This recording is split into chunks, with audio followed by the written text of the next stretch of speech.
Here root over of x minus 1 plus root over of x minus 2 is given to be equal to 1. Now from this we have to find out the value for x. Now here we can write this as root over of x minus 1 plus root over of x minus of 1 in the within the bracket and minus 1 outside the bracket within the square root is equal to 1.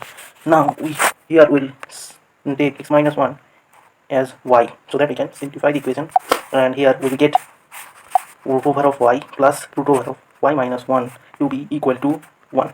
Here we have root over of y plus root over of y minus 1 to be equal to 1. Now we are going to square both sides of the equation. So now we can write down root over of y square plus root over of y minus 1 square plus 2 into root over of y times root over of y minus 1 is equal to 1.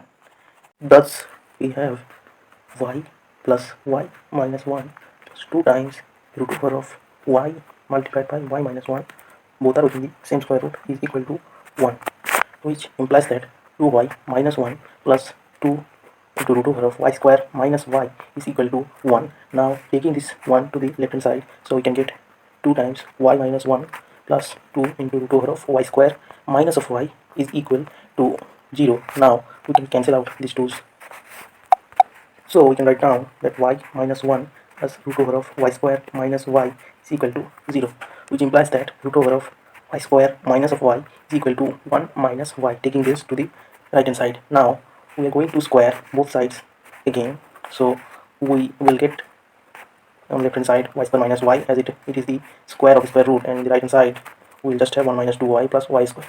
Now we can cancel out these y squares on both sides, so that we have minus 2y plus 1 is equal to minus of y. Now take this 2y to the right hand side and we will get 2y minus of y is equal to 1, which implies that y equal to 1, so that we can write down that x minus 1 is equal to 1, which implies that x is equal to 2, and that's the answer.